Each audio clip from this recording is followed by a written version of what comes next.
I choose, therefore, not to fit into anybody's box of how I'm supposed to be. So They fit into you know? So it's interesting. our sphere. That's right. We're creating it. If you pay attention and go there, then I don't belong in a box. So let's just break that open and let's start again. Yeah. Welcome to the Cultural Pulse Vodcast. Cultural Pulse is a global micro-community tech company supporting organisations to engage micro-communities better.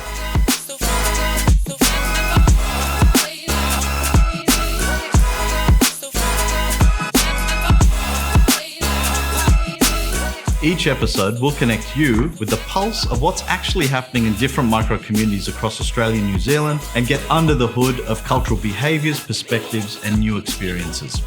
Stay updated with Cultural Pulse on our website, download our app and subscribe to our social channels.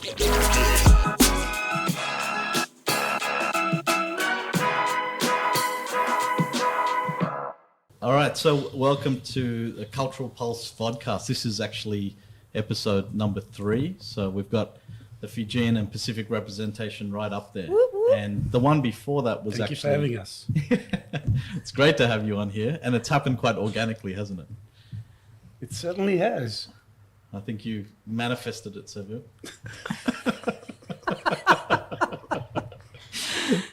So today we're gonna go in. We're gonna talk. I'd love to hear about what you're doing.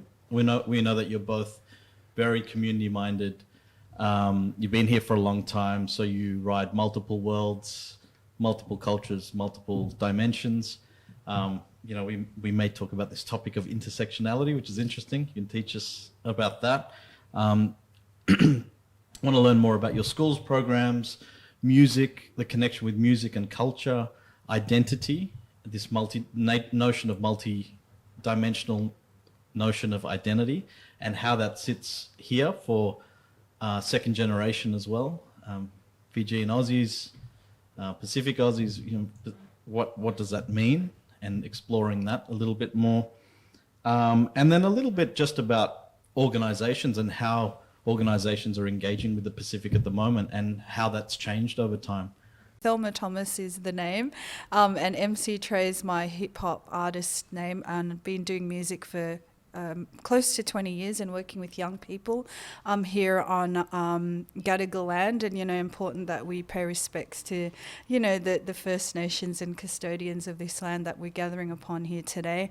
I'm very blessed to be able to be here, born in Fiji, spent 13 years over there and then migrated here as a young person. Very blessed to have all these opportunities to continue to share our stories in this space. Can you intro yourself as well?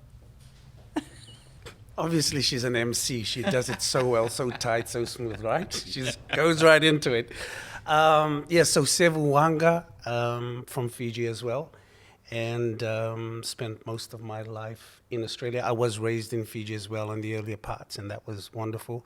So as far as my work, I wear too many hats to talk about. So I'll just...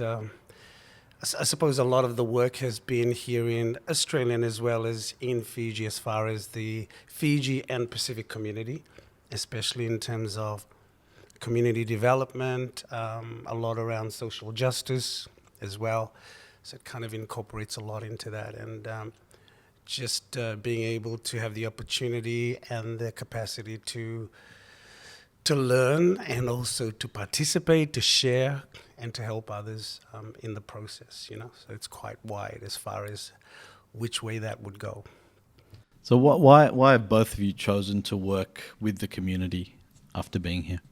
For me, I think when I migrated, I really missed not being able to be a Pacific youth, because I left when I was 13, so learned a lot about Fijian culture, Pacific culture, but then when I got here, I was like, where am I? I don't see myself on TV or in the newspapers, and where can I go and create? Where can I go and you know, connect with young people like myself. So I started going to events and then eventually learning to create my own events as well, you know, to create these spaces. And this is where I've learned more about what it is to be Fijian, Samoan, Aussie, you know, growing up in Sydney. And that drew, you know, for me, there was something missing. So I was like, okay, I need to be able to recreate this for others. Yeah. And that's where we met, in that space, you know, many years ago. Many years ago. For me, it's my family has always been very involved in way back in Fiji. So my dad was one of the elders and really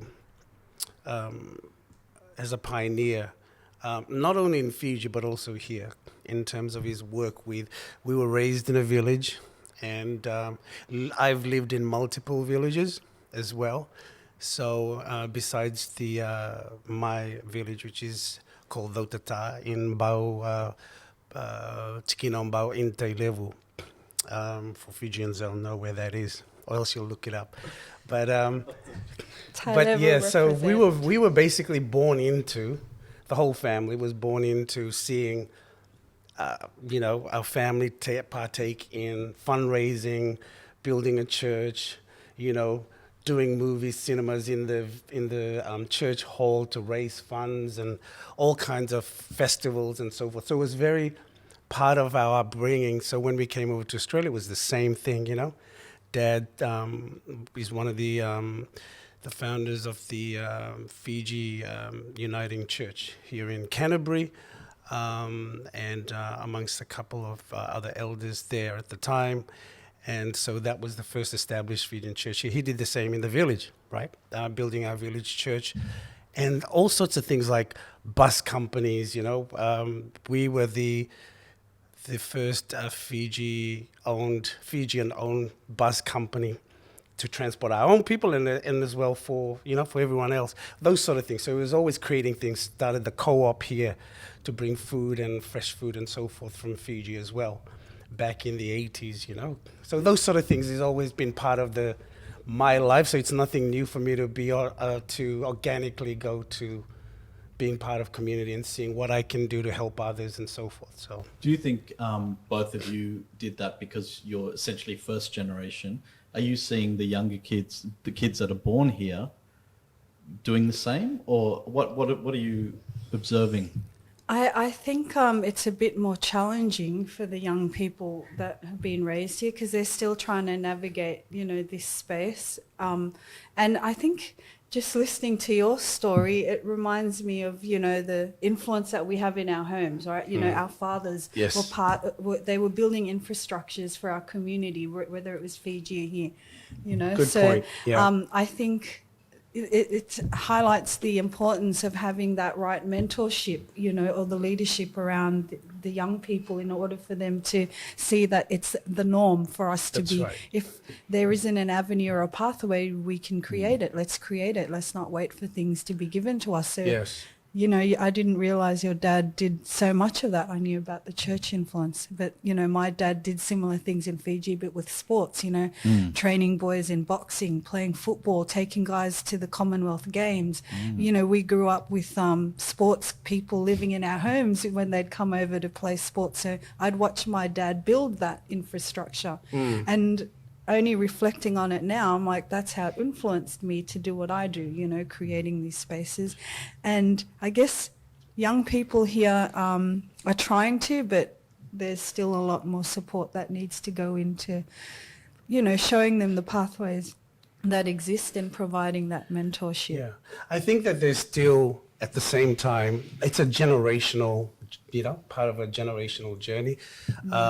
With the younger ones, they're still trying to find their path, trying to identify themselves within the context of, you know, being in Australia and so forth. And also, we were here at a time where those services were not available widely for us as well, you know, in terms of support settlements, services, support services and settlement. Now, even when you're talking about events and things, you know, that has changed. The landscape has changed dramatically, where the peak of our events there was, 20, 30,000 people. Whilst now it's because of the landscape changing, people are identifying themselves differently, and there are a lot of these things available that they have tapped into, that there's no, the need for that is perhaps not as large, and it's a generational thing. You find that the older ones, but then, having said that, because the young people are going through this own journey of trying to find out who they are, and perhaps they've been in, their parents may have been ones that have decided to go mainstream with the way that they, to integrate that way. And so a lot of the young people are coming to us saying, we want to find out where we're from. We want to learn our culture. We want to learn the language. My parents never taught me this. They never taught me about the culture, the language. So they themselves are trying to find their identity with that, while their parents were comfortable enough with who they were to then venture elsewhere. Now the younger people are sort of looking back to that. The teenagers, very hungry to connect with, and a lot of them talking about going back to the islands to spend time, to learn the culture and to be immersed in the village setting. And it's almost like this romantic notion that we have when we live here, right? That you'll go back to this perfect village setting. Unfortunately, it's not like that. It is for 2 weeks, isn't it? Yeah, that's it. And then it's time to come back. But, it's exciting to see that hunger amongst our young people to learn more, And is that a function of, because, there's this debate in Australia, this assimilation and integration, and we talk about identity in a very two-dimensional way, really. But we're all multidimensional beings, and this nation construct, I think Australia is still very nascent in terms of what it means to be Australian, and we're living it. First generation, second generation, we're living it. In 50 years' time, we're going to have a much more nuanced understanding of this what it means. So, what are your thoughts about that? The idea of having multidimensional identities in a place where all of that may not be recognized? Yeah, I think that firstly it's the awareness, because there's this struggle that it's seen so much as in, you identify as this, and there's not even the awareness that you could be multidimensional, that you could embrace lots of different things. And one of the things that I say to young people what happens is, for example, young people that identify as Fijians will come to me and they said, I was told by so-and-so that I'm not Fijian enough, or, they call me this. They start to label them or categorize them according to the percentage of, and how much they speak, how much they know. Melanin, how much they know. They call it plastic. They have a term, and it really upsets me to hear that term. Exactly, because I don't look like what you would classify as a classic Fijian indigenous person. But if you asked me, and the way that I live or think, the way I identify in so many dimensions is I am very much so. So what I say back to the young people is, don't let anyone define who you are. It is up to you to create that. And so don't let that limit you or diminish who you could be. If you identify as that, then be all that, Whether you are a Fiji, even coming down, because a lot of us have mixtures, I have Chinese blood in me from my mother's side, a small percentage of that. But then you've got those in Fiji who are also Indians who could identify as being from India, or Indian Fijians, or Fijians, depending on whichever term you're going to use, right? Whatever you're comfortable with. But the point is don't let somebody else define that for you. You need to find that out for yourself and embrace it and be comfortable with it. That's your journey, and it's not anybody to tell you who you are. You need to tell yourself, and you need to be awakened to that. Amen. Nice. And Trey? Can you ask the question again? Yeah. Please? How would you express kind of this multi-dimensional identity and what friction exists if people don't want to recognize that or receive that? Yeah, I mean, following on from what Sevu was saying, you know, what is the traditional Fijian or the traditional Pacific person? What do they look like, you know? And I always remind people, we live here in Sydney. This is our experience. This is who we are. You know, we're having the Australian experience, not that we don't live in the island. So of course we're going to be influenced by what's happening here around us, you know, and it changes every day. Culture changes. It's never going to be stagnant, whether it's our indigenous cultures or the cultures that we thrive in and the little subcultures that we live in within every day. So I feel like we're constantly negotiating what it is and reconciling, you know, who are we? What are we doing? And, you know, I think having these discussions then encourage young people to think, okay, then who am I? Because usually we just get lumped into, you know, you're this cultural group and you play this sport and you listen to this music and then this is what you do. But that's not the case. And our young people are showing us this. So when the colonizers came through... That's right. When they came... Peaceful people. That's right. These are the, peaceful people. And the Pacific people...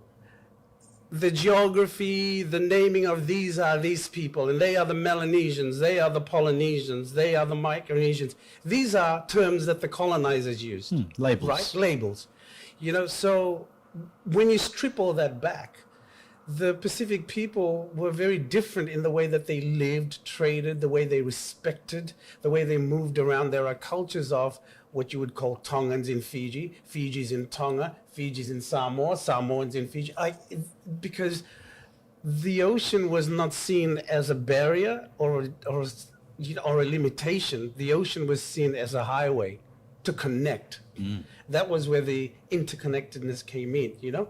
And so it's rethinking about how we ourselves have been conditioned to think, and we need to redefine what those things are.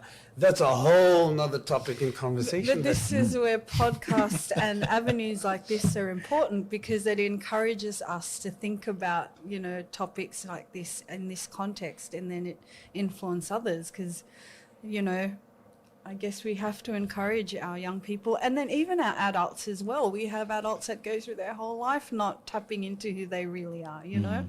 So it's an interesting one, because it's important to an extent, but then once you identify that, you kind of transcend that, and then you're a human with interests. But because a friend of mine said to me the other day, it's like, oh, we should try and aim to get to a place where it's just about your interests, right? Like hip hop or schools or programs or community programs. And then I'm like, but then you're washing away what does exist from a cultural perspective, and then it doesn't stay alive in a way. So what do you think of that? The kind of, at what point is culture important, say for somebody a kid in Western Sydney growing up second generation, and at what point do they just go, oh, I'm interested in hip hop and I'm part of the broader Aussie community and I don't identify with that anymore? You know, for humans, identities is quite an important thing, right? Feeling the sense of, or making meaning and putting meaning around who you are, where you're from. You know, these are important things to everyone, I think, at large, you know? So I'm using that term that way, or positioning it that way, because it's so broad. Different people have different passions, and for some, identity is a very, very important thing. And then you need to ask, well, what does identity mean to that person, to that individual? You know, why? And so it really comes down to that, to the person and so forth. Because obviously, a person that says, no, it shouldn't be that, it should be the interest, then where obviously, then where do you, which context and where do you stand with everything? Because Do you know what I mean? If you've got no point of reference, Exactly, yeah. how then do you, what are you? Then, you know, there's, that can create confusion. And I think that's why identity is important to a lot of people. And of course you can overdo that, and then you have all these categories and so forth that carry on. And then it becomes restrictive. It becomes an imprisonment. So, More labels. yeah. So it's a whole big thing to unpack, right? But I think it comes down to the individual at the end of the day. Yeah, definitely the individual. And, you know, I resonate a lot with that story of coming over and then trying to find my tribe or my group. Where do I fit in? So I guess that's why I drifted towards hip hop culture, because I felt like, okay, this is a group that I resonate with. I like what they're talking about, you know, and this is where I can kind of share my stories, but then I also learned to tell my stories because I didn't see it told anywhere else and in other platforms, you know. So out of that, being able to write and create and perform and share my stories through that to influence others, you know, so my identity through my teenage years was a hip hop artist. There weren't that many Pacific people in the media. You know, I hosted a TV show on the Foxtel network with Channel V. You know, I did a lot of media stuff and performances, and I used to remember saying, yep, I'm a Pacific person. Where's Fiji? You know, what are the islands? So, you know, there weren't that many. So I was creating my identity through hip hop. But as I got older, I drifted back and was drawn back more towards my indigenous culture and learning more about Fiji and now Samoan heritage. And it does come down to the individual and what they are comfortable with and what they want to learn. I have cousins and siblings that don't want to learn about their traditional heritage, but that's just me. I'm choosing to, and that it does come down to the individual. You know? You mentioned when you came over, you felt that it was missing, that kind of growing up in the Pacific that was missing. What was that? So for Aussies who would not be familiar with what it's like growing up in the Pacific or growing up in Fiji, what are those things that make you feel at home? You know, you play with your neighbors, you know, like, you know, as a child, you can, it's that community, that network, you know, and the music, the food, being able to go to, you know, your neighbor's house down the road, or, you know, and everyone very open sharing, society. very connected, but also the music and the culture, like everything about that place I missed, you know.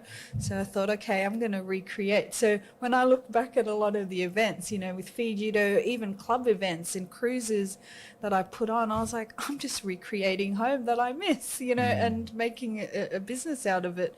That's the elements that I missed, you know. And I guess here now where we're at, it's like trying to incorporate parts of Fiji, because we're usually in Fiji at this time, into, you know, Sydney as well, and having best of both worlds, you know. And you've done amazingly well with it. You've recorded a number of different tracks. You've worked with lots of different artists. You've supported artists as they've come here. Could you tell us a little bit about some of the peak experiences you've had? Oh my gosh, do you know, one of the best experiences would be working with Lauryn Hill, you know, from the Fugees when they came out, and jumping up on stage and, you know, like going in and speaking to her, going to their studio sessions and telling them about Pacific culture, you know.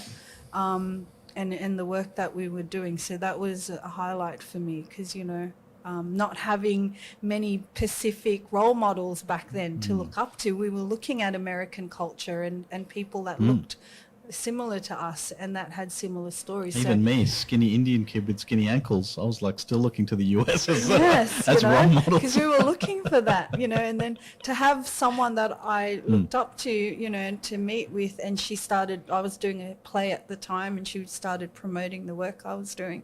So that was a bit of a confirmation to say, okay, keep going on this pathway, you know. And KRS-One was another rapper from New York that, you know, his story going through youth work inspired me to also go into youth work. And then having him come to a youth centre that I worked at, that I was performing at, kind of was another confirmation, keep going on this path.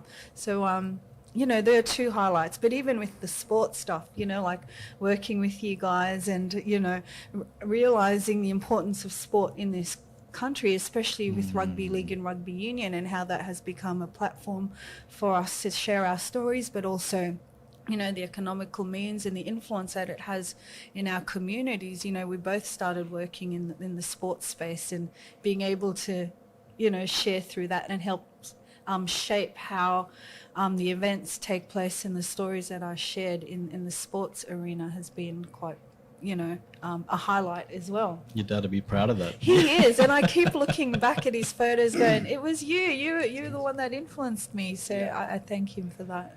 Sevu, you're involved in the sports side heavily around players and protecting players and salaries, etc. What do you think it meant for the community to have that platform of, you know, players, you know, 40% of league being represented by Polynesian Pacific players?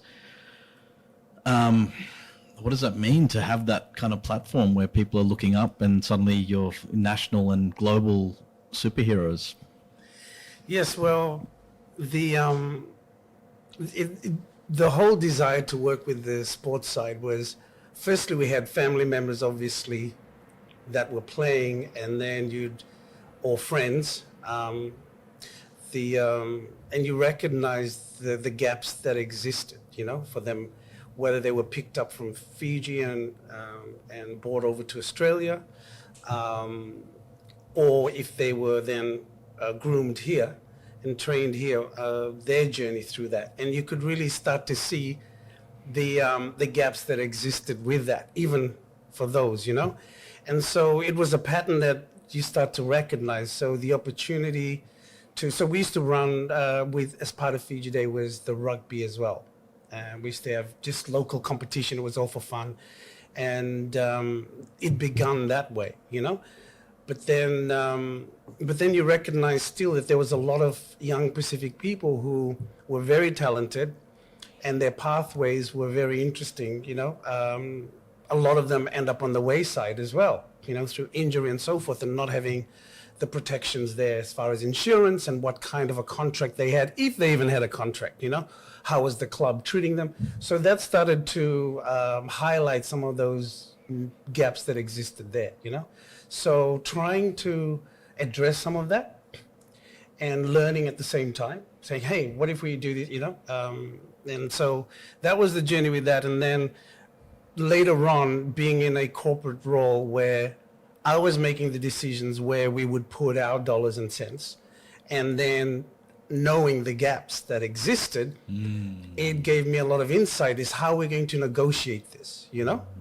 So, for example, when it came to some of the contracts that started to happen, I would question it from a very different angle. This was no longer about the ROI for the company, but it was also our duty of care, you know, and making those clubs, making the code or whoever responsible, like highlighting it and say, you're going to put this money here, here, here.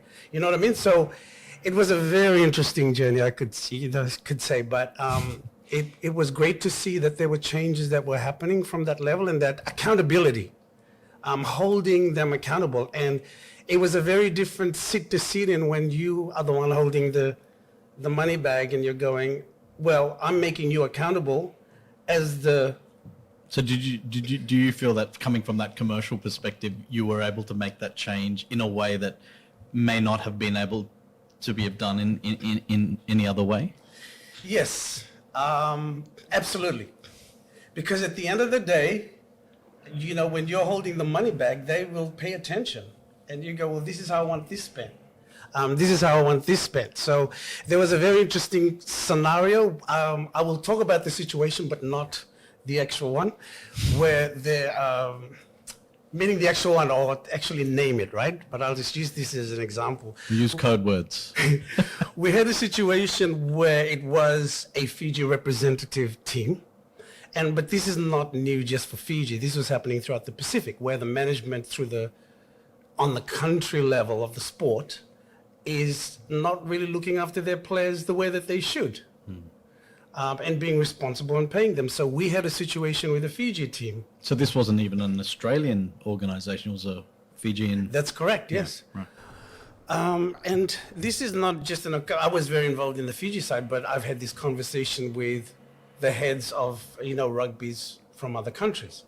As far as not so much the executives, but more those that are the sports manager, the coaches. Yeah. Yes. Yeah. Those that were really dealing with all that.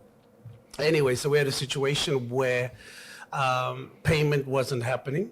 And so caught up with the players. The players actually came to me and they didn't know. I just invited them for some Fijian food to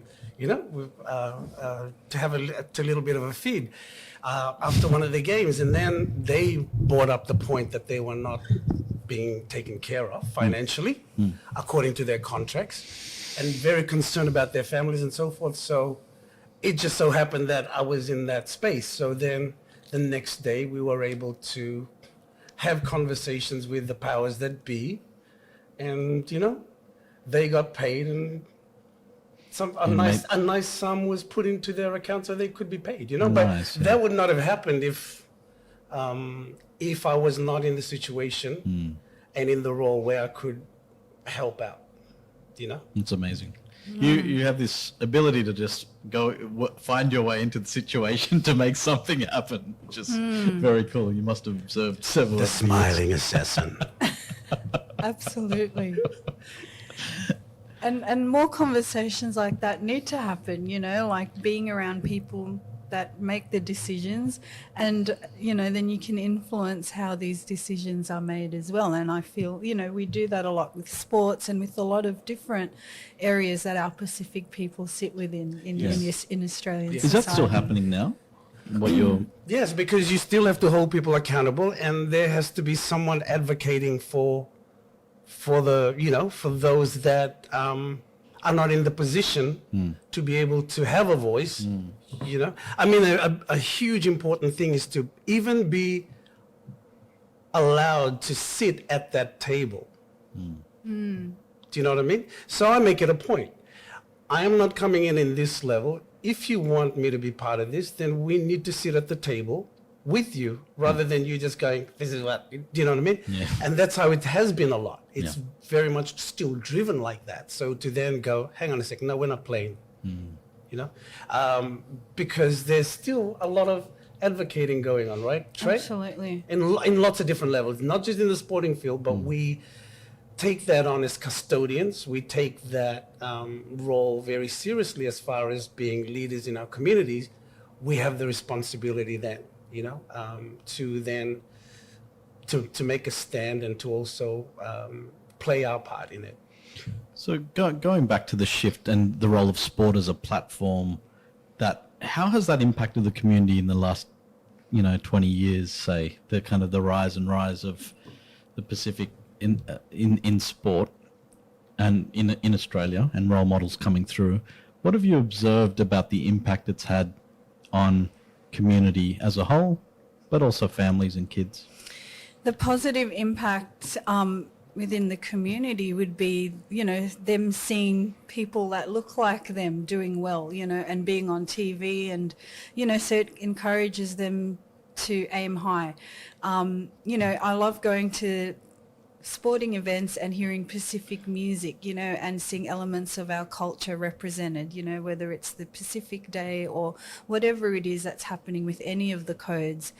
An interesting thing that I saw recently working with a school group was a young boy, grade 6, drew an image of him wearing his football gear, and he wrote, "I don't want to play football." Do you know what I mean? So there's also the element of pressure. That's awesome. I was just having this conversation last night with the educators that I was working with. It's like what I had to write. I don't want to be an accountant. Yeah, so and I don't want to be a housewife that stays home and cooks. Yeah. So there's a lot of positivity across the community, but then there's also the extra pressure for a lot of, those that are expected to be a sports person, you know, and, you know, we're seeing the negative impacts of that through the different scenarios that are happening within the different codes here in Australia. But the positive thing is that we have a lot of ex-players going into the welfare units and working with the teams as well as the NRL that are sharing their experiences. And I do, you know, understand that programs are created so the players are supported. So, you know, it has its positives and negatives as well, you know? Yeah. I think one of the big things I want to highlight is early players that played here, their experience was totally different. They came here because of the sport, while the ones that are raised here can understand now that that's just the multidimension of it. Yes, I'm a sports person, but I can also be an accountant. You know, what have I got after my hopefully 5-year career? Yeah. Or 10 years, if that, has ended. Where to from there? Do I end up in a factory? What does my future look like? So, you know, you've got your 5 minutes of fame. What happens afterwards? So, and that'd be a responsibility with the family as well in that regard, wouldn't it? Yes. Particularly around injuries and what happens. Exactly. So it's having those conversations, and the good thing that I've seen come out, especially out of the NRL, is the education for Pacific players. Yeah. You know, the mentoring, the coaching, the mental health aspect of it, addressing those. That's a good start. But And you having know, Pacific workers, Pacific right. mental health and Absolutely. social workers, and you know, who've been down so that they're same adding journey. the cultural context Exactly. as well as, you know, the health context. Yeah, and teaching them about other things around financial literacy and so forth. You know, those things that are important parts that are normally, it's not just about training, the gym, you know, and then you're playing your games and how well you play. What happens outside of that? That's only 5% of that person's life. What happens with everything else? How do they come to that, you know? So it's good that those conversations are happening and the realization is there. So we're totally in a different place with it. Does that, I'm trying to answer your question directly with that. Completely. It's like, you know, the Parramatta Eels player, Terapo, you know, there was a story on him yesterday, how he's retired, but then he's opened up his own, you know, butchers in Campbelltown, you know, and he transitioned so quickly, you know. I thought, wow, that's great support by whoever's around him and, you know, his family as well, so that he'd able to transition. And, you know, there's a lot more of those stories coming out, you know. And you've got these young players now who are seeing, okay, I want to play elite rugby or be an elite sports person. And my path to that is then being a personal trainer. There's a lot of young Pacific people who are personal trainers or going into, going into that sort of education and roles because it gives them that pathway before and after. Right? They can continue that. They can then coach themselves, train themselves. So I think that those things are, you know. And the other thing that we did very, very early on, probably about showing our age, but you know, we started this youth organization over 2 decades ago now, right? I think when you started using the phrase young people, you already showed your age. Yes. When we were infants, we started this youth organization for ourselves. But the whole... Well, it was for ourselves because we didn't have it. Yeah, we didn't have it. And a lot of our young people, especially Fijians at the time, were ending up in jail. They weren't finishing school. They were ending up in jail. So that was addressed, and there was some great outcomes out of that. But the point I want to make about that is changing then the conversations where it's not just about the rugby. It was then, hey, sports is one part of it, but not everybody's a sports person. So what happens to the others? Is that the only role model you're going to have? You know, so teaching them to then look at what their passions are. What are they good at other than just being a machine? They can do that. Yeah, you've got great genetics for it, but what else is there that you could do? So that was something that we started to talk more and more about. And now it's good to see that there's a lot of that happening. That's really cool. And tell us a little bit about families in the Pacific who have their families here in Australia or in New Zealand, for example. what kind of perceptions are there of Australia and New Zealand? And, you know, is there a kind of a perception that, oh, you guys have access to all this money? And, you know, what are some of the common perceptions? Always. Always, you know, I mean, because they see, especially now with social media, you have to be careful what you post, because if you're at, you know, you can't post. Yeah, there's that perception that, you know, we do earn a lot more and we are a lot more privileged, you know, but then that doesn't, it's very challenging, I find sometimes. But, you know, when we go back, I always highlight the things that they have as well, you know, and now because when we were growing up, it's like when I was in Fiji, we, you know, get from our families in Australia and New Zealand, you know, so you couldn't wait to see what we'd receive. But as you get older, it's like, hold on, this is more of an exchange now, you know, there's so much cultural value and knowledge and IP that exists in the islands, and, you know, we might have the material wealth here, but where's this exchange? And this is part of a conversation we've been having recently, you know, because diaspora has the opportunity to learn from the islands, but then and have that, you know, we can facilitate that exchange of knowledge rather than us always giving back, whether it be financially or through material things, you know. So I think that's where we're at with that relationship, encouraging diaspora to and people at home to realize, hold on, we both have value, and, you know, that we could be learning from and exchanging rather than just a one-sided relationship. How do they view your understanding of culture growing up here? They're quite I find with, you know, my experience, they're quite intrigued, because, you know, when I go back home, I go to the museum, I go and speak to, you know, whoever's doing the cultural projects. I try and go back to, you know, I've only been back to my village once, but I try and find out a lot more about, you know, what's going on, you know, in the islands. And they're like, why do you want to know about that? You know, like, and we research a lot here. The museum has over 60,000 Pacific artifacts, you know, the museum up the street dating back to Cook's journey, you know. So we're always researching because we're disconnected from it. We're here.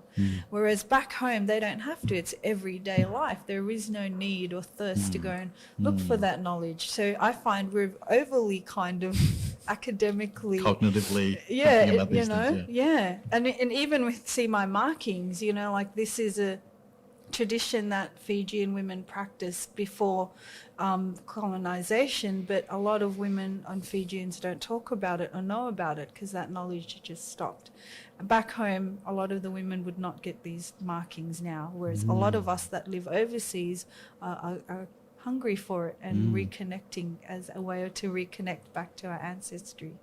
So we're extra, I would say. So what was your journey to understand? You don't share anything that we're not meant to know, but like, what was the journey for you to work out how to go about doing the markings? Did you connect with family back there? Did you have some kind of cultural knowledge source about that? Or the knowledge and history on this is quite limited, you know, like I was even talking to an older lady the other day, and she said, I don't remember us being marked. But she said, I do remember seeing a lady when I was younger, and she had markings on her legs. And I said, oh my gosh, tell me more. Because even to have that history, to know that you saw someone that was marked, that's major, because there aren't many women that are marked. I don't know of any woman in Fiji that's marked. There's a big gap now. Yeah. So for me, it was researching and being part of an exhibition and finding out more about the markings, and then meeting someone who'd gone back to PNG and trained, and then she went to Fiji and learnt, and so I was marked by a PNG woman. So that was more really trusting that my ancestors would allow this and the right markings. So it took me 2 years. The first time I spoke to her, Julia, her name is, amazing. From Melanesian marks, I said, I'm not ready. I can't do this. I don't feel right. So 2 years later, I spoke to her again, and I said, I feel ready now. And, you know, and I'd come through this whole research project and spoken to a lot of people about it and felt comfortable. Because, you know, for me, it's like continuing the stories of my ancestors and wearing them. You know, the women that were told one day, you've got to stop everything that you're doing. You can no longer be the Fijian that you think it is. This is what you have to be now, my version of being That's Fijian. right. And all of that is now shame and evil and And seeing devilish. images, you know, of these women and the sadness in their eyes, you know, and thinking, you know, and hearing some of the stories, I'm like, okay, I'm doing it for them and I'm doing it for me. And I actually felt like I was stepping into my skin that when it happened, because, you know, it's all done traditionally, and my daughter was there and I had a close friend. It was quite a sacred process to be in, and done here in Sydney. You know, I didn't feel like I had to go back to Fiji. We did it here. What work did you have to do internally to even get to a stage where you're listening to all this? Because A lot of meditation and a lot of quiet moments and prayer, and also just researching and feeling comfortable and knowing that this is what I'm going to be walking with throughout the rest of my journey here on earth. Major. But I feel It's comfortable, incredible. and I forget that it's there sometimes. But then it also is a responsibility for me to continue to share the stories of the women that didn't have that opportunity to share, you know, and to remember them. Yeah. See, culturally as well, the question that you just asked, this is integrated into us, you know? So it's not something that we have to go and learn. So for us, it's very natural. Our culture is very rich, very multidimensional. So we are already very comfortable in that space, you know, talk about spiritualism and so forth. So for us, it's a journey back, but it's a journey inward, you know? So that's... I like that. it's there, Yeah. but you've come to Australia where it's not talked about. You don't learn that in year 6. And you have to go inward. To find, You know, you may have to do some research going back in history. At the same time, you're going inward, because those two are going to the same place. You know, so that's a very important part of it. And so it becomes, for us, we then go, oh, we'll label that a spiritual part now, you know? But in the Western context. Yeah, but yeah. from where we come from, it's integrated, not. yeah. It's integrated. It's part of who we are. Yeah. So one of the things, as someone who was raised in Fiji and raised quite traditionally, when I came over to Australia, a lot of that was instilled, and then my parents carried that on here. But as most migrants know, who have lived and been raised in a different culture, they carry on those traditions and culture as they were back at that timestamp, Yeah, right? Yeah. But when you go back, it's changed. A decade, 2 decades, it's totally different. I can speak better Fijian. I understand my culture better than most people there. And so, because we've kept that, we're living in a different country, in a different place. Yeah. So it is our responsibility to preserve and keep that and, you know, hold it as sacred, while those that are living in those countries, this is the same everywhere else, right? Those that are living there, they don't recognize it. And then when you go back, they look at you and freak out that you actually can speak, you can do this, you understand this. But and do so they forth. recognize that? Do they say, oh, you're actually holding the culture? Or do they go, oh, you're from Australia, there's no way you're holding... Well, that's the first thing that they think, because they look at this. Yeah. And the first thing is to go, he doesn't know what he's talking about and so forth. And then you go, okay, He let looks me like a school character you. from The Matrix. And then you school them in it. Do you know what I mean? I'll make it a point to go, okay, let's just change your whole perception of this. Yeah. And that changes then the whole, you know, context of it, because so forth. So that's really an important part. How do they then view us here? They do see you as somebody from overseas. It's very, when you, in so many different circles, it depends, but so you think you're better now because you are. So straight away there's defenses about the fact that you were not locally raised or so forth. They don't know enough about you, so they just assume by looking at that or the way you speak and the way that you are. So there's a lot of assumptions being made already, right? And so you got to break those things down. So it's very interesting. You'll get all sorts of, you know. Do you think some people will find that challenging to have that here in Australia as you're walking around the streets, and then you go home and you're getting the same kind of assumptions? Absolutely. The other Absolutely. way. I choose, therefore, not to fit into anybody's box of how I'm supposed to be. So, They fit into you know? So it's interesting. Our sphere. That's right. We're creating it. if you pay attention and go there, then, you know, I don't belong in a box. So Yeah. let's just break that open and let's start again. Yeah. Breathe and let's start. Take a deep breath, everybody, and exhale. That's it. Yeah, cool. That's really interesting. That's very deep discussions Yeah, for so a let's- Friday morning. It is. But I know that both Friday of you lunch. love it. You just love it. Absolutely. Question about your hip hop now. So if we lighten it up a bit, can you tell us a little bit about Young and Lip? Young and Lip. This came up in our conversations earlier off camera, because we talked about like hip hop, right? And what the Pacific community are doing musically. And this is a young person that came to mind because, you know, I'm just intrigued by his success. You know, he shared his Spotify streams this week. I think it was 48 million, you know, Wow. only been in That's the this video industry clip here? 1 year. I mean, with all of his streams on Spotify, he's got a few songs out So there. where would this be shot? I think this is around Cabramatta. So, you know, down near Fairfield, Liverpool. And Cabramatta was traditionally known Vietnamese migrant communities, you know, Yeah, after yeah. the war. So that's where the government settled a lot of the communities that Australia took in. But now there's this rise of, you know, there's strong Pacific. Hey, is that your nephew? Pacific presence, you know, and they're making their presence felt through music, which is traditionally, you know, one of the strong elements of our culture. Is there telling our there's a story big- through music. There's a big Pacific community growing in Campbelltown way, yeah? Yes, a There's- big, there's the big restaurants Pacific community, absolutely. And you know, also around this area, around the Liverpool LGA, Fairfield LGA. So How would you break down your audience? Did you say 48 million? yeah, 48 million worldwide amazing. streams within 1 year. You know, Wow. and that's just Spotify. So this is not even counting. Yeah, his this one has YouTube over 8 million, streams. just this clip. This clip alone, you Wow. know, and he's sharing the experience of a lot of Pacific young people growing up here in Australia, you know. Yeah, right. And you know, okay, we have our football, but we can't always be football players. So, okay, we can sing, and there's so many groups. If you just Google poly hip hop or Pacific, you know, rappers here in Australia, you'll find so many groups. You So know. I'm curious, who would be watching it? What's that kind of?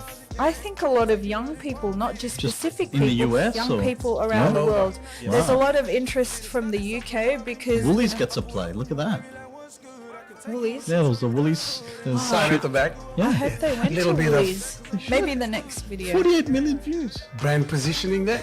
Yeah.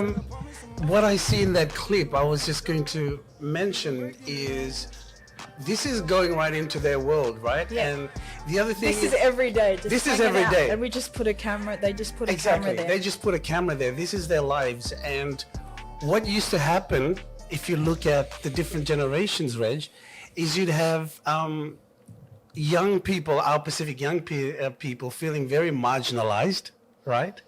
Let's take it back a couple of decades, not feeling a sense of worthiness, and there was a lot of those things with the racial stuff, and so, you know, living And in those belonging. suburbs and a sense of belonging, you know, living in housing or whatever it may be, right? So then they start to, you know, journey on within and find themselves, and then start to own their own culture, their own identity, and this is what happens because this generation are now the cool ones. You're asking about who's watching this. Everybody that is, you know, young people are looking at this and going, wow, that's cool, that's fun. It's hip. You know, it's like New York would be the Bronx and Brooklyn and that kind of, you know, roughness, but yes, edginess. And this is what's happening with this. You know, there's this new And culture emerging. if we look at how hip hop, good you know, point. that came out of the Bronx has influenced the world with Yeah. our culture, the way people speak. Like downstairs waiting for my coffee. Pacific culture is cool. I heard Pacific one guy pride. saying, yo, you know, like, and I'm like, wow, that is so American. Like 10, 20 years ago, only few of us would say that, you know, but so what's happening now will influence is influencing Australian culture, Yes. you know, and pop culture. Yes.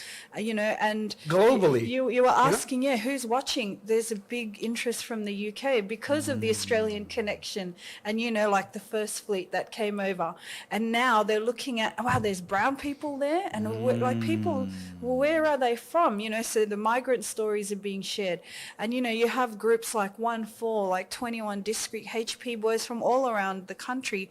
They're getting these views mainly from the UK as well because they're intrigued by, you know, the multiculturalism that's being showed, because they're only used to seeing Neighbours and Home and Away traditionally, and then now with social media and music, you know, they're seeing the different sides of Australia. That's so cool. Yeah, That's so interesting Exactly. time, and our young in New people York- are at the forefront. I think New York, to your point, hip hop rap is really the old days of Mobb Deep and the East Coast rap that kind of East rose. Coast and Now West it's like people Coast can't and- afford to live in those places, or they've moved. That's right. They've moved further out. Yeah. See, we look to them, right? Back in our time, they were our role models. Now, these young people had different role models. It's no longer just the United States, you know, and so forth. There's all these other, and people of color popping up everywhere doing amazing things. Like this whole thing happening in the US, just the awareness of how they're selecting women and selecting people of color, you know, into the mix to look more like representing what the country looks like rather than representing just a group of elite people, you know. So it's interesting to see that happening. And now these young people, they've got people like The Rock, you know. You're talking about women like Lauryn Hill, women of, you know, passion and own their stuff. Yeah, power, you know. There was, back in the day, there was a little bit of Bob Marley and so forth, but that was then painted in a different color depending on where, you know. But now these young people can then own up and go, hey, this is my identity, this is my people. I'm proud to be a Pacific person. And there's all this, because the Pacific cultures in themselves in the different countries is so rich. Like you could just spend so much time immersing yourself into all the different, you know. I'm enjoying my journey of learning about the different parts of, you know, the Pacific and their culture and understanding it more, you know, within the Pacific realm. I want to So come much back. richness. I want to come back to that, but just on the music side, are you finding that is the system here, the music industry, supporting artists like this? Like, what are you That's, noticing? Because if it is an expression of culture, and we are so diverse, and we're full of all these different micro communities, and this is a little micro community that's out in Campbelltown, you know, urban expression of identity that can, you know, proven to go global. What support? There's elements of the music industry that are slowly starting to support, you know, like there's a company, you know, like Niche Touring, who does a lot of the big concerts here in Australia and New Zealand and in the States. They've been reaching out and working with young people in Western Sydney and supporting and mentoring and nurturing, you know, and bringing on different music record labels and management, promotional public. So in the last few months that I've seen the rise in that, you know, and working and speaking to these different companies. But I find, like, you know, companies, the organizations that kind of oversee the music industry are yet to jump on board, you know. And see, these groups have got millions of streams, but they're not mentioned in the ARIA Awards list that was announced recently, you know. And I'm like, how can that be when a lot of these groups are getting more views and plays than the people nominated? Like, why isn't this happening, you know? And I haven't been working in the industry. Like, I removed myself from the industry for a while, and I've just come back again in the last few years. But I'm just seeing, like, the disconnect. So, you know, I've been a bit of a bridge between the two worlds this year, you know, to try and say, this is happening with or without you. You can jump on board, because they're creating their own platforms and systems. They don't have to use the YouTube's traditional. enabling that, and Spotify and all of that. You know, and they're even creating their own platforms outside of YouTube, you know, and building their own websites, because they're getting investors, you know, and creating this. So it's either we get on board and how we can work together, or you're going to have these different industries, and they don't need mainstream structures. Yeah. You know, and it's about being able, for us that work in the industry, how do you adapt or how do you utilize what's being used in the new technologies, you know, because they're doing it on peanuts, and then you have these well-funded companies that are way behind. It's a lesson for all of us, you know. And also becoming more savvy. In some part, there's a lot of these young people are more savvy as well with knowing their worth of what they have. Yes, they know how much that 8 million views are, you know, for that clip. So they're not willing to give it away that easily either. Yeah. So, you know, so it's a very interesting, I mean, there's going to be a point where negotiating monetarily from those that have big pockets that can fund this and help, you know, but what does that look like? So it's an interesting place because maybe different before where you can just go, hey, I'm going to throw this much at you, and you go, okay, cool, you know. Not that easy anymore because they are, you know. Their own media channel. They can be their own media channel. Yeah, and they also have some understanding of the value of what they have. Yeah. You know, it's a totally different landscape now, so people are not as easy to be giving away their stuff that easily, you know, so which is a good thing to see somewhat. And with these young people, there's Pacific companies that are coming in to support them. So, you know, like with this one, it's Biordi Group who's, you know, coming in and assisting this young person. So, you know, and mentoring him as well. So, you know, it's good to see the rise of the Pacific businesses in these spaces as well. Yeah. So on Pacific businesses, actually, Sevu, you said you've got something coming out. Are you able to talk about that, or is it? Yes, why not? Thank you for giving me the platform. Exclusive. Yes.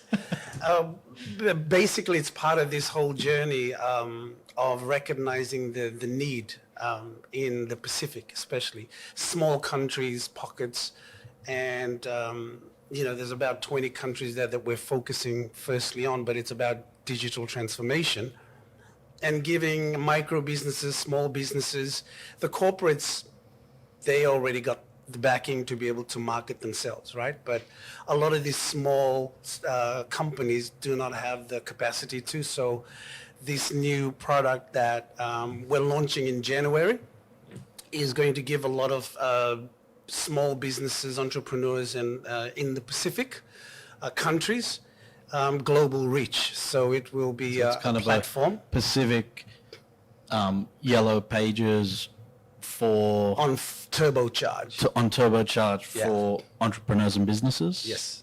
So the business size doesn't really matter, but we do want to address the need, especially on the lower end of that, giving them a platform to be able to, whether they have website or not, this takes the place of that or enhances their website in that way. So it's a listing for businesses, but it also connects the community overall, because you'll be able to find basically the mission is to provide a platform that is a go-to for Pacific people and friends of the Pacific that are looking for, whether it be you're looking for a church, you know, Pacific people love to go to church. Yeah.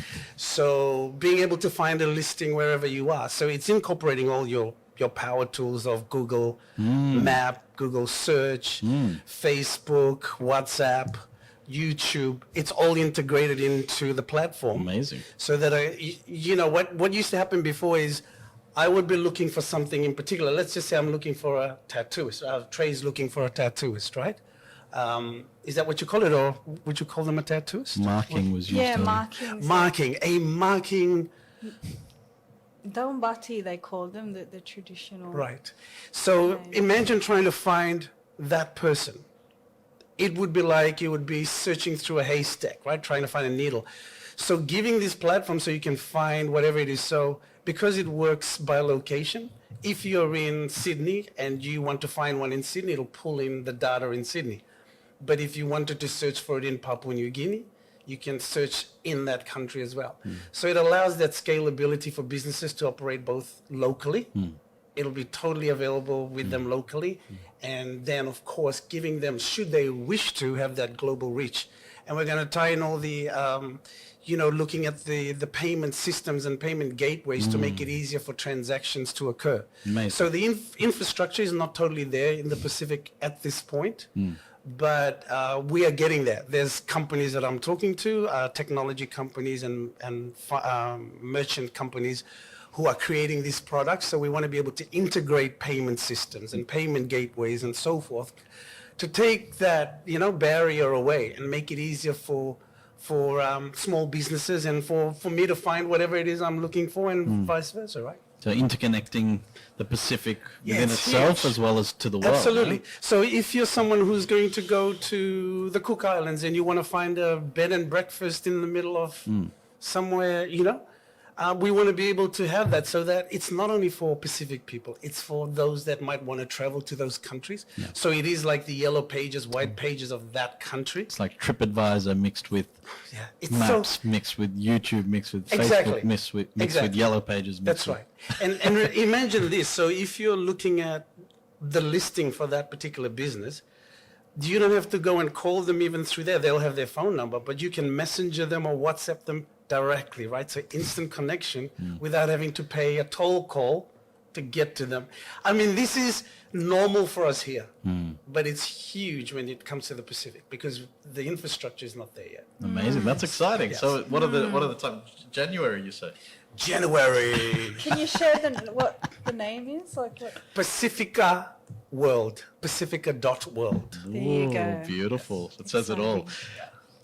You were touching on one of the final topics, but you were touching on Pacific. The Pacific is multidimensional.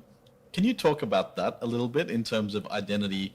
So, to what extent are you Pacifica? To what extent are you Fijian? And how do they interrelate with each other?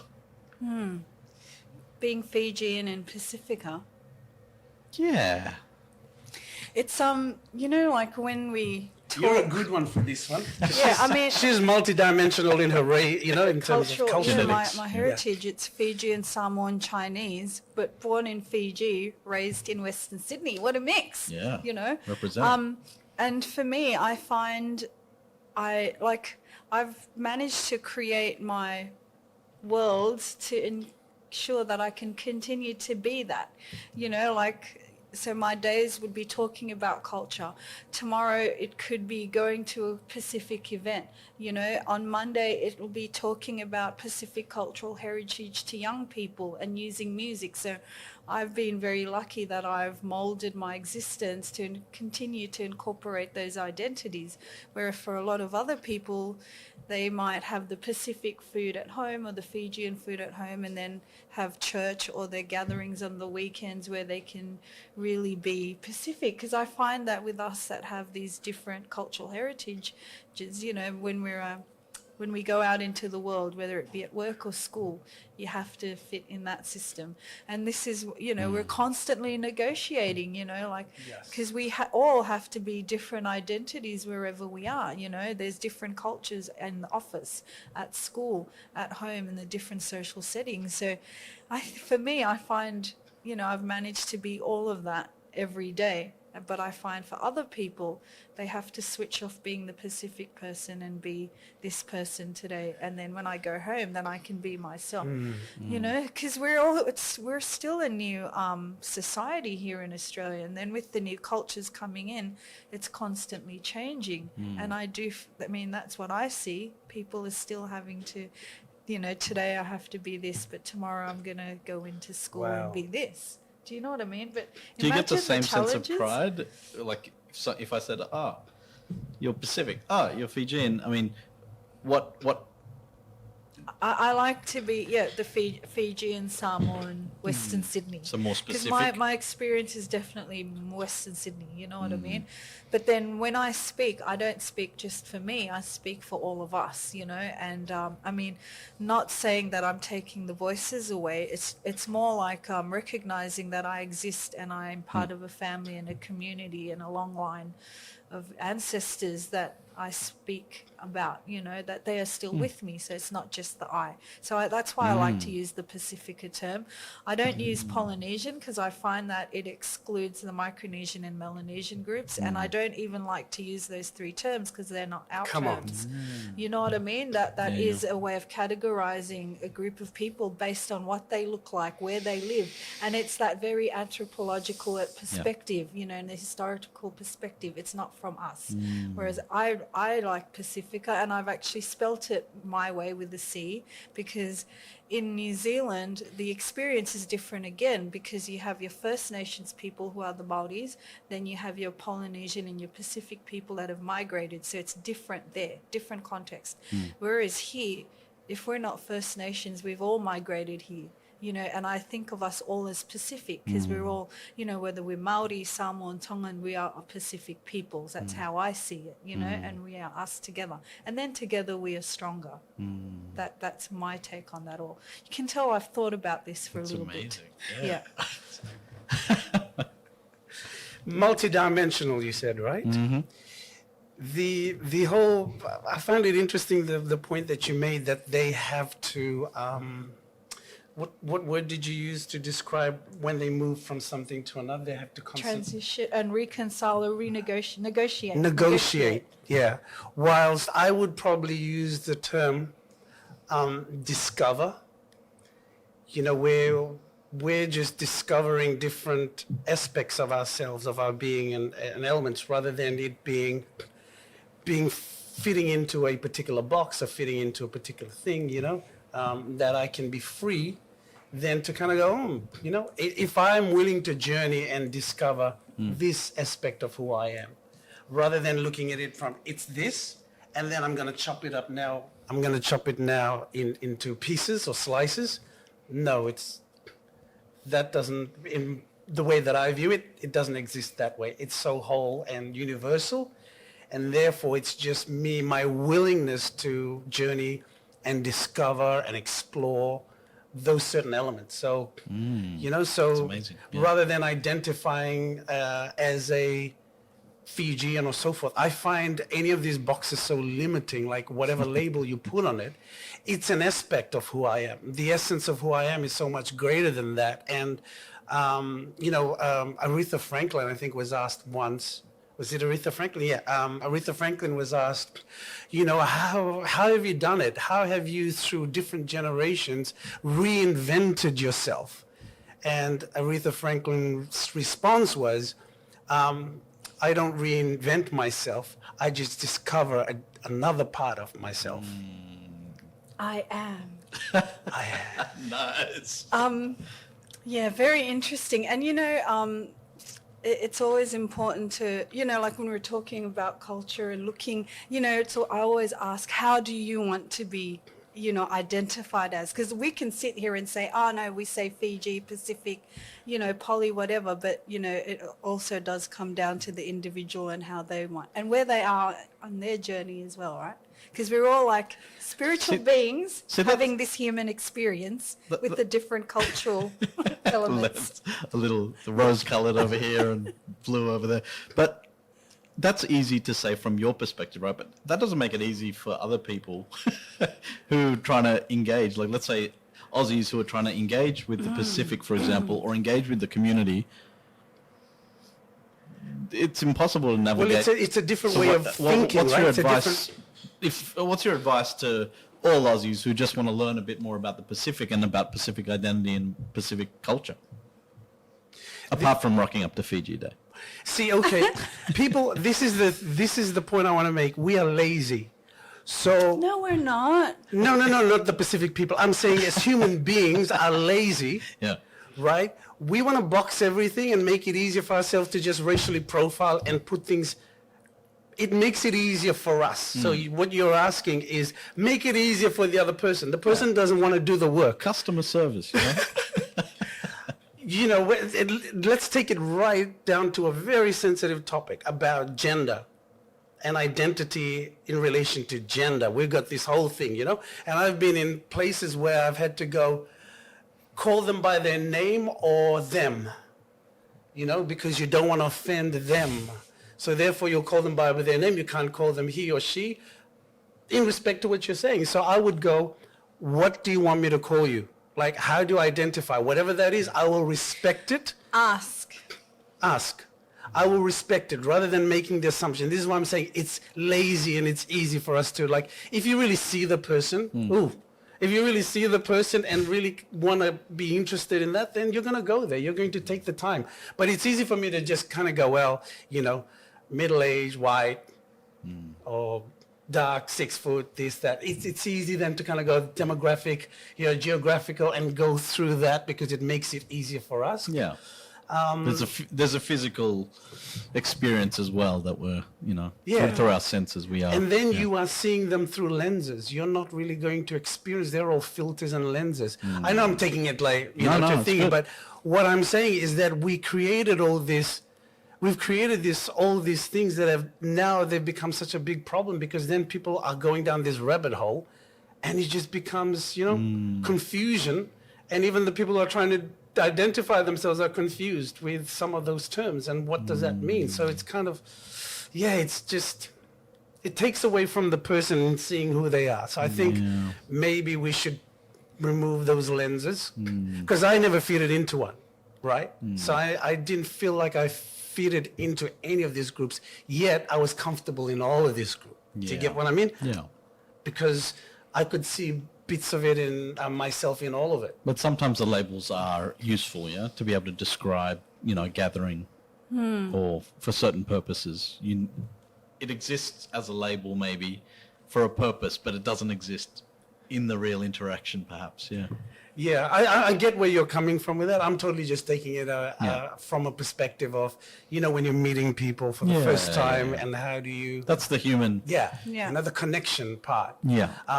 We still need to use those tools. Hard example, right? Government programs. There's a big focus on the Pacific now. Yeah. It's hard. It's hard for a bureaucrat or government to actually kind of, we want to put a focus in that region, and they have to come up. All this money's been unlocked. How do we refer to this? How do we engage the community? They'll talk about community engagement, but so we're talking about collective. It's when you don't know. Like, what's the advice you would give to people when they don't know and they haven't gone through the journey you've gone through? Can I just before you? Yeah.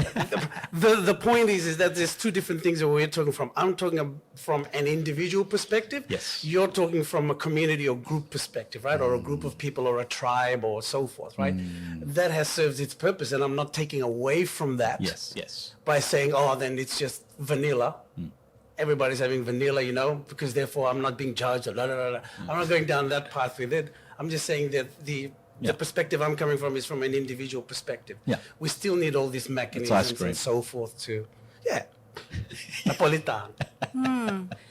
I think, but to answer the question on how they enter the space, ask people, and, you know, and I find with a lot of programs, no matter what level of government, there isn't enough time going into the research beforehand, you know. Like I recently had to do a project for a year and a half, and I said first 6 months I'm going to go and talk to people and meet and gather. That's what I'm going to do before I start on the ground, you know. And it was, and luckily they understood. I said, I have to, as a Pacific person also, you know, I have to go and talk. But coming from outside, I would just say, find out who the key people are and speak to them and have these conversations, you know. You will then know how to act, you know. And, you know, even I going to a village in Fiji, I can't just go in there. I have to ask permission and ask, you know. So even amongst ourselves, we can't just go in and speak. And we always have to do the research before we go in. It's being respectful. Yes. Cultural appropriateness, you know. But even that's a word, right? Like if you don't know that, if you know what it means, but not everyone knows what that means. Yeah, but in application. Absolutely. So the person has to do their work in understanding how to navigate through those different groups, you know, respectfully. But then if we pull back, and when you work on any project or with any type of group, cultural or not, it's rude to just walk in and say, hey, you know, and that's what a lot of us do. We do that here. Let's just find out who's the head honcho, who's been doing stuff, speak to them, find out the history of that office, organization, community group, whatever, school, and then go in. You're more equipped. Any project I do, whether it's a school project or government or what community, I always research, and find out what I'm stepping into before. Understand what protocol exists. Yeah. Yeah. Amazing. It's been so amazing to have you both on here. Both of you've gone through your own journeys, made amazing choices. Lovely to hear about your story of your journey, the marks. And Sevu, we knew that you fly in different worlds, but we learn more things every time. Thank you for having us. Yeah. So yeah, thank you for having us. Thank you, and for providing the platform for us to talk about so many interesting topics for our people and to share with other communities that are interested and can learn from. Awesome, cool. Fanaka. Appreciate it. We might have MC Trey on the outro. Oh yes, this track's Daily. Can you tell us about this? Filmed in Fiji, Pacific Harbour, mainly between Suva and Nandi. And interestingly, with the Sevens team just happened to be training. So we, got them elements of training in there. But one of the spaces that I love going to and I'd swim on these beaches as a kid. This is where we had our family barbecues and picnics. Stop! That's amazing. and created by Terry Creatives and song produced by Chasm and actually recorded here in Surrey Hills. So is this a village there or is it an island? That's a hotel resort style space, but it's also where the Sevens team and a lot of the sporting teams go to do their training. Mainland. Okay. Yeah. Why do they train there? I guess that's the space that they've always used historically, and then because the Sevens team got quite famous, so a lot of other teams from around the world go in and train in the space there. So they've further developed it, and there are tournaments held in that area as well. Yeah. So near the hotel is an equipped football field where they do their training. Then they train on the sand and swim and all sorts of things. And the sand dunes are close by, so all the spaces. There's the field. Yeah, and it looks a lot more developed now. And the song's Daily, talking about the daily stuff that we go through daily and encouraging people. Sometimes you could be stuck on a treadmill, using that metaphor, but encouraging people to push through and changing the perspectives on how we see things. Yes. It's always about self-development and positive encouragement. And how long did it take you to write the song? What was one sitting, sat in the studio, actually just down the street, listened to the song one sitting. And it was actually after Donald Trump got elected, so I was really concerned at how the world was going to change. So that now he's leaving, I have to write another song on how the world has changed even more. A Biden-inspired song, maybe. Maybe, but he has his own things that I'm not too happy about either. But yeah. No, that's really cool. Beautiful clip. Yes, thank you for sharing it, and hope your daily is as positive and as beautiful as Fiji. Oh, can only wish. Nice. Banaka. Oh my goodness. What a journey.